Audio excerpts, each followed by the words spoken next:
Hello people, welcome to another edition of Outdoors Uncaged, and this is going to be a quick run through, or quick as I can run through, of folding knives that I have grown to love and couldn't live without if I was given the choice, sort of thing. So here we go, and starting off with a knife that's kind of like a folding knife and needs no introduction, the Swiss Army knives. And I've got the Pioneer X here. So you know these are called X if they come with the scissors inside. You know, it's got bottle opener, bottle cap opener, and I just love this thing. It just feels good in the hand, feels like premium quality. You know these. You don't need me to bang on about them, but I'd never be without one of these. I carry one every day. And, this one, I believe. I'm not sure actually. I forgot. I think it might be the Climber. Yeah, it is the Climber or the Climber X. I don't know, because it's got the scissors as well. Lovely scissors these always come with. So you know, you got the little accessories and whatnot. That's probably my favourite one. The Pioneer X. It's just class, and the blade's a bit thicker stock, so it feels a bit tougher. But yeah, I don't need much introduction in. I'm not going to bang on about them too much and for too long.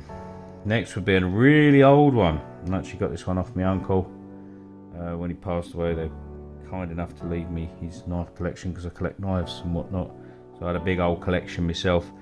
But yeah, this is the M16 CRKT M16 Kit Carson design. It's just a classic.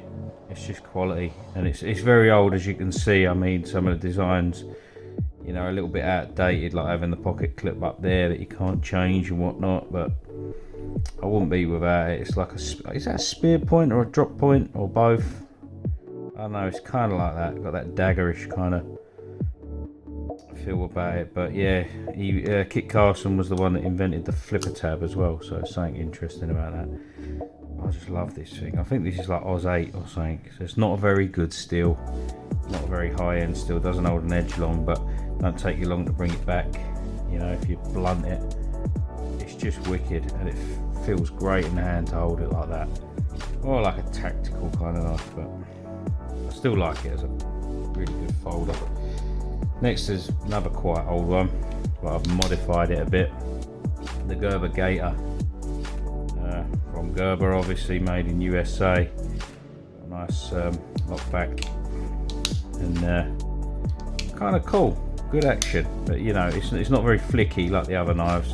It's not very fidget friendly, as they say these days, but it's just a good knife, and it feels really good in the hand. You can get a nice good grip on that, and you know, really go to work with it.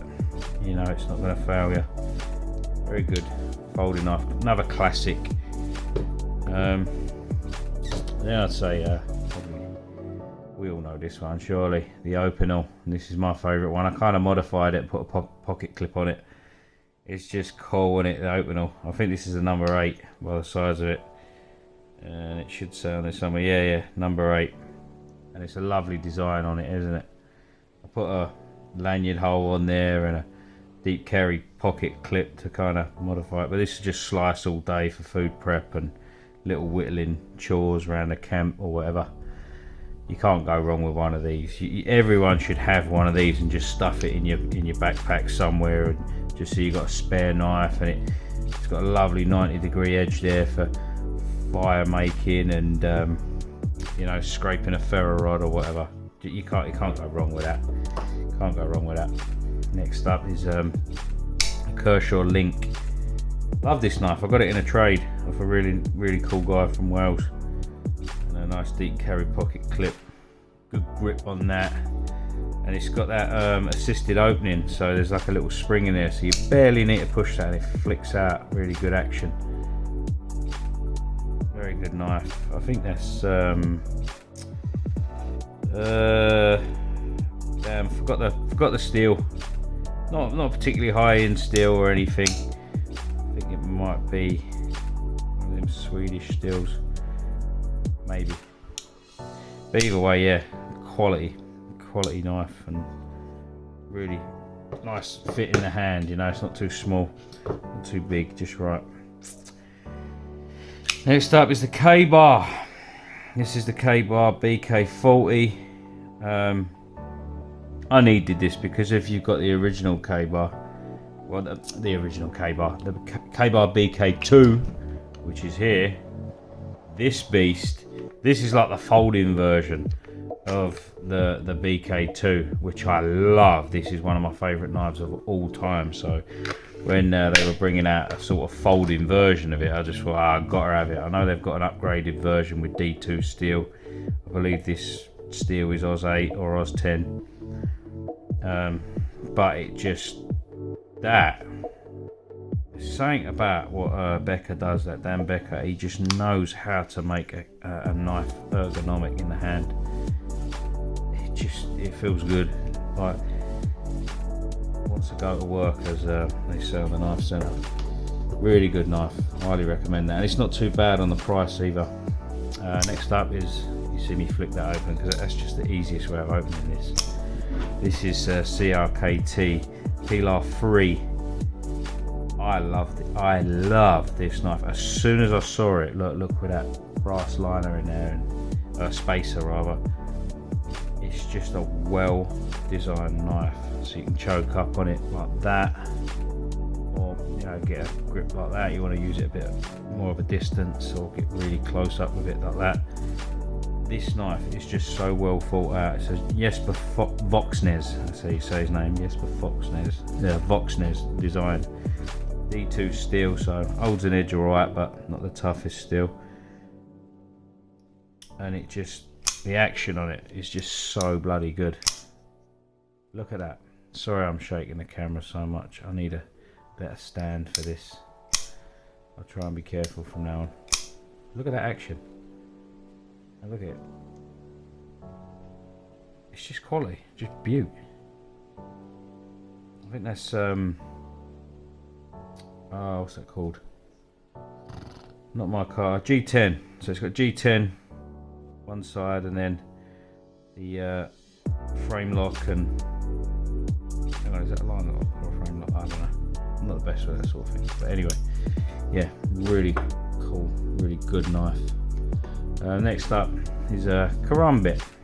Not much use for this unless you was going to go full tactical and kind of war and whatnot.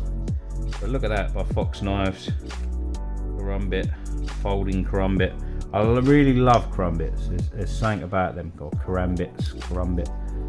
But yeah, it's supposed to open by catching the pocket there, which I found out they kind of accidentally invented the pocket opener.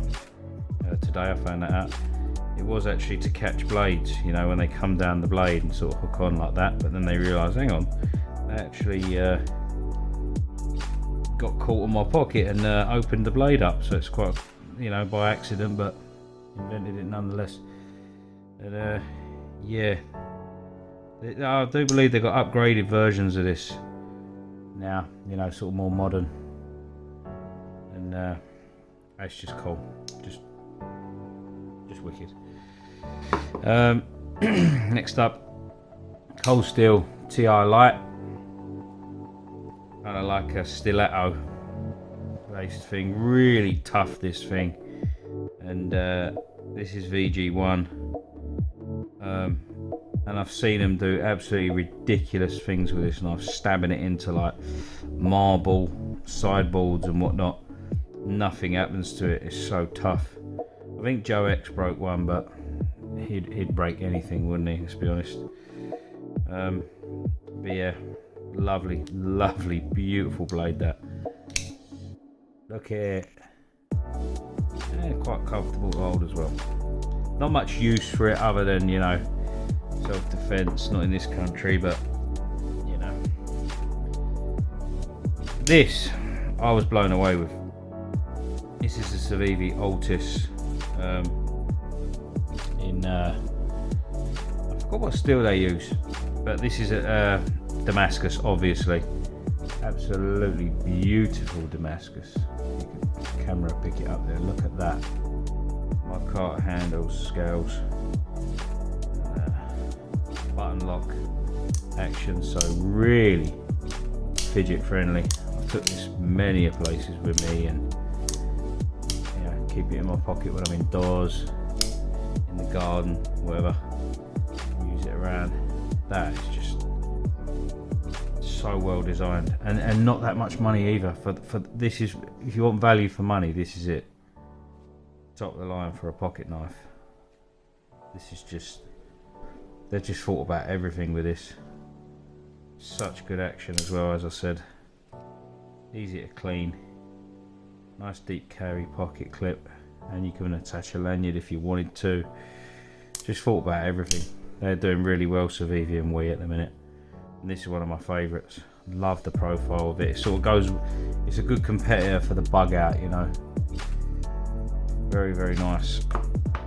No complaints with that at all. And next knife pretty much needs not much introduction, but Benchmade bug outs. I'm going to save the best one for last. I've got a few different bug outs, but this was the original bug out.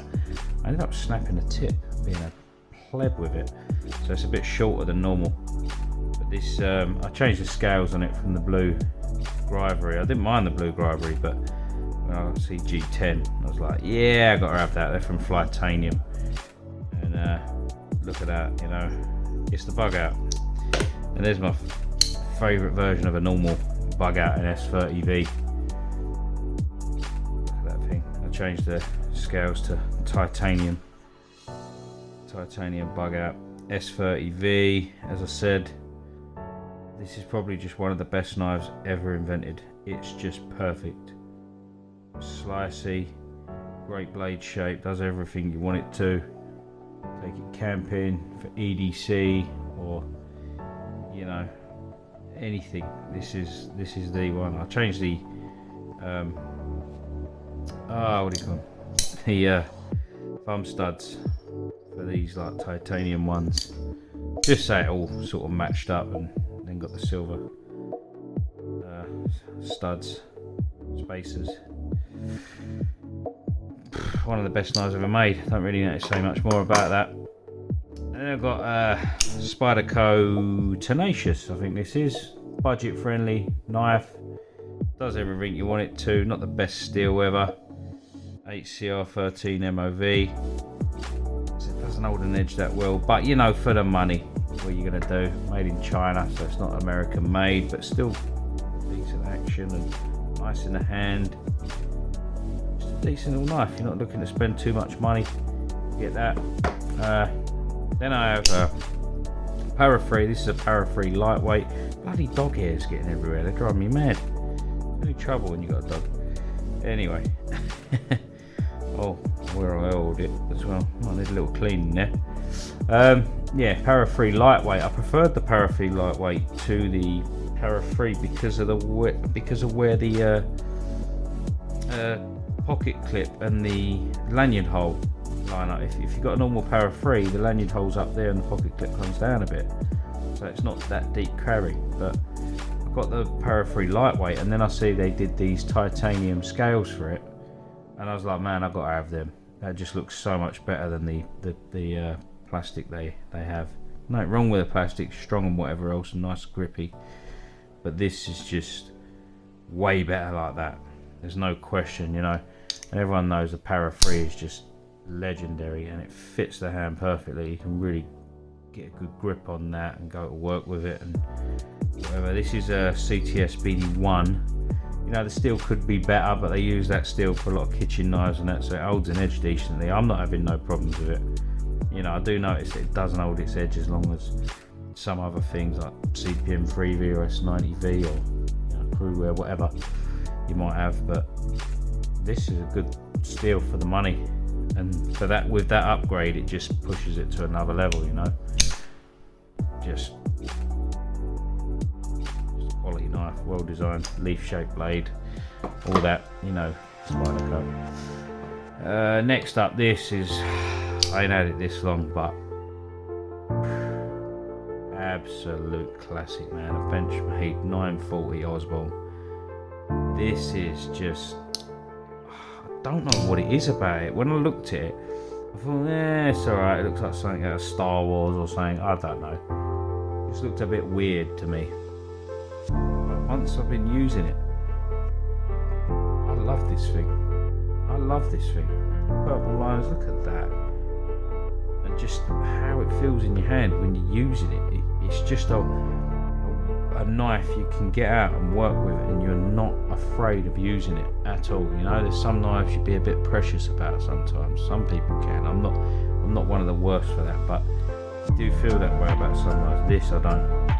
I know this knife is just where the way the blade's designed, the way, you know, you've got the axis lock or spar lock as they're calling it nowadays. Now the pattern's run out. Deep carry pocket clip. I did change that. I did have a pocket clip it comes with, but it's not a deep carry, so I bought that. Changed that out just so it's a bit more, you know, show so much. This knife, absolute classic, and who was it? Wrangle Star, if anyone watches him on YouTube. He loved this knife, you know, until he got a Para 3, then he swapped out. I don't know if he's gone back to this. I mean, he always loved this knife, but this was his go-to for years. No question. And it's just wicked. I can't say enough about it. I'm so surprised about how good that is. I was going to get it, right? I got my missus to get me this, to just so that I would have it in the collection. You know, you shouldn't have a collection without a 940, right? But this, after using it, unreal. S30V, by the way, this version. You can get this anywhere. Knives and tools, Henny Haynes, everywhere stocks that knife. Any good reputable knife salesman. I saved the best till last, I think, anyway, my personal best. Well, there's the Benchmade bug out again, so I'm not going to go on about all the shape and whatever else, but this is the carbon fibre elite version. Oh man, this is just the daddy. This is the daddy. S90V steel. Absolute premium quality. The edge holding and blade steel. That is my go-to knife most of the time for pocket carry. You know, if I'm going camping, you know, going outdoors or doing anything, I need it. You know, keep the knife in the wild, in the pocket. Or just for them little tasks. This is it. Sorry, keep going off camera with that. This is the one. It's expensive. You are going to pay out. There's ways of paying. Pay off later or save up. That's my advice. Save up. I'm not saying good. Save up. Look after it. Not that you need to. This is just absolutely solid carbon fibre. Look, there's just some people moan about the flex and the bug outs. There ain't none on this. No way. That is. That and the 940, I think, at the minute, and the Civivi Altis. I love them knives. They're like my three, I'd say. Yeah, there you go. They're my current pocket clips that current pocket carries that I can't live without, or just, you know, they're my favourites. I've got a lot more bloody knives and whatnot, but these are my elite folders. They're the ones I love the most. So yeah, hope you enjoyed that video. And cheers. Sorry about the shake. I'll get something a bit more sturdy next time. Thank you.